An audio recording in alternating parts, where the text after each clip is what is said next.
Hello everyone, welcome back to my channel. নিশ্চয়ই ভাবছেন এই গরমে আমি শীতের কাপড় চোপড় পরে কী করছি। আসলে এই ভিডিওটা যখন আমি শ্যুট করি তখন ছিল জানুয়ারির মাঝামাঝি। বরিশালের লঞ্চের কথা অনেকবার অনেকের মুখে শুনেছি, কেবিনওয়ালা লঞ্চগুলো নাকি অনেক সুন্দর হয় আর কেবিনগুলোও নাকি অনেক বেশি সুন্দর হয়। তো ভাবলাম যে যাই, যেহেতু এসেইছি সেহেতু একটু দেখে আসি যে লঞ্চগুলো কেমন হয় আর কেবিনগুলোই বা কেমন। তো ভাবলাম আপনাদের সাথে করে আজকের ভিডিওটা শেয়ার করি। আর লঞ্চগুলো এত বড়, আমার তো মনে হচ্ছিল এটা 4-5 তলা বাড়ির সমান। দেখতেই পারছেন কতটা ঝাঁচকচকে লঞ্চ। আর এই লঞ্চের আমি খুব ভালো একটা বিষয় খেয়াল করেছিলাম, সেটা হচ্ছে খুবই নিট অ্যান্ড ক্লিন। লঞ্চে ঢুকে প্রথম যে তলাটা আছে সেখানে সবাই এরকম বিছনাপত্র পেতে শুয়ে আছে। আর আমি ভেবেছিলাম যে যেহেতু পদ্মা সেতু হয়েছে সেহেতু মনে হয় লঞ্চে লোকজন খুবই কম আসবে, কিন্তু এখানে কিন্তু অনেক অনেক মানুষ লঞ্চে ভ্রমণ করছিল। তো আমরা চলে এসেছি দ্বিতীয় তলায়। আর দ্বিতীয় তলায় দেখতে পাচ্ছেন এর লাইটিং আর নিচটা কতটা চকচকে আর পরিষ্কার। আর আমার পিছনে যেগুলো দেখতে পাচ্ছেন এগুলো কিন্তু সবই কেবিন।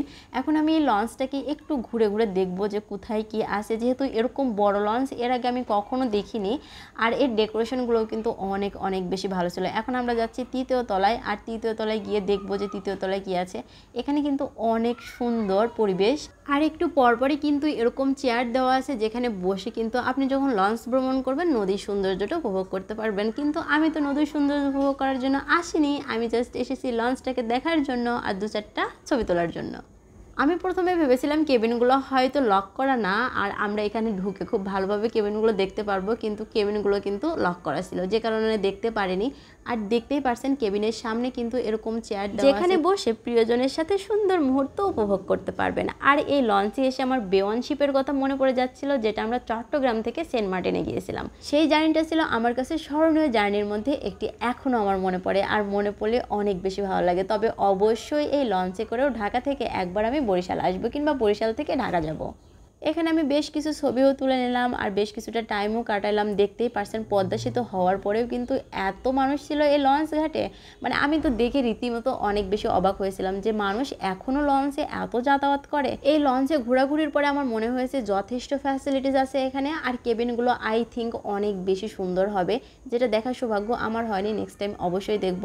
তবে ওখান থেকে আমরা চলে গিয়েছিলাম 30 গোডাউন, যেখানে গিয়ে এই সুন্দর সুন্দর মাটির জিনিসপত্রগুলো আমার এত বেশি পছন্দ হয়েছিল, মনে হয়েছিল সব কিছু কিনে সাথে করে নিয়ে আসি, যদিও সেটা পসিবল ছিল না। আর এই জায়গাটাও কিন্তু আমার কাছে বেশ ভালো লেগেছিল। এখানে অনেক বেশি নিরিবিলি আর কিন্তু অনেক বেশি মনোমুগ্ধকর। যেহেতু এটা নদীর পাড়ে, তো দেখতে কিন্তু অনেক অনেক বেশি সুন্দর। রাতের বেলায় আমার মনে হয় এই জায়গাটা সব থেকে বেশি সুন্দর। যেহেতু এটা শীতকাল ছিল তো আমাদের একটু পকোড়া খাওয়ার ইচ্ছা হয়েছিল, তো তারপর আমরা চলে এসেছিলাম পকোড়া খাওয়ার জন্য। আর এখানে এই মাশরুমের পকোড়াগুলো দেখে খেতে ইচ্ছা করছিল, কিন্তু অনেক বেশি ভয় লাগছিল। ভাবছিলাম যে এটা খেয়ে আবার মরে না যায়, কিন্তু এখনও যেহেতু বেঁচে আছি তার মানে মাশরুমগুলো ভালো ছিল। এরকম মাশরুমের পকোড়া এর আগে আমার কখনো খাওয়া হয়নি, তো এটা খেতে কিন্তু বেশ আমার ভালোই লেগেছিল। আর আমরা এখানে মাশরুমের পকোড়া খাওয়ার পরে নিয়ে নিয়েছিলাম বেগুনি। আর এখানে কিন্তু বিভিন্ন ধরনের চপ ছিল, যেগুলো আমরা অল্প অল্প করে সমস্ত কিছু ট্রাই করেছিলাম। আর এর আগে এত বড় বেগুনি আমি কিন্তু কখনো খাইনি, এটা কিন্তু অনেক বড় ছিল। আমি ভাবছিলাম এটা বেগুনি না অন্য কিছু, তো এটার স্বাদটাও আমার কাছে বেশ ভালো ছিল। তারপর আমরা খেয়ে নিলাম বেলের শরবত। যেহেতু ঠান্ডার সময় তারা এই জন্যই অল্প অল্প করে সবাই মিলে ভাগযোগ করে একটা শরবত নিয়ে খেয়েছিলাম। এই বিবির পুকুর পাড়ে কিন্তু অনেক ধরনের শরবত পাওয়া যায়, যেটা খেতে আমার কাছে বেশ ভালোই টেস্টি লেগেছিলো, কিন্তু কিছু কিছু খাবার একদমই টেস্টলেস। তারপর আমরা নিয়ে নিলাম মাল্টার চা, যেটা খেতে কিন্তু আমার কাছে তত বেশি ভালো ছিল না। আর এটা এত গরম, আমি গরম জিনিস খেলেই আমার মুখ পড়ে, বিশেষ করে চা কিংবা কফি। তো এটা খেতে গিয়েও তার ব্যতিক্রম হয়নি, আমি মুখ টুক পুড়িয়ে একেবারে একাকার অবস্থা। তো শেষমেশ এটা আর খেতেই পারিনি। দেন এখান থেকে বের হয়ে চলে আসলাম একটি শপিং মলে। সেখানে এসে আমরা বেশ কিছু কেনাকাটাও করেছিলাম আমাদের গিফটের জন্য, এবং নিজেদের জন্য বেশ কিছু কেনাকাটা করারও ছিল। আর শীতকাল যেহেতু অনেক বেশি ছাড় পাওয়া যায়, তো আমি সেই অফারটা কখনোই মিস করি না, আমি শীতের অফারটা সবসময় লুফে নিই। তো এখান থেকে আমাদের পছন্দ মতো আমাদের জিনিসপত্রগুলো কেনার পরে আমরা চলে আসলাম বাসায়। দ্যাটস ইট, আমাদের আজকের দিনটা এভাবেই কাটলো। দেখা হচ্ছে নেক্সট এপিসোডে নতুন কোনো ব্লগ নিয়ে। ততক্ষণ সবাই অনেক অনেক বেশি ভালো থাকো। আল্লাহ হাফেজ।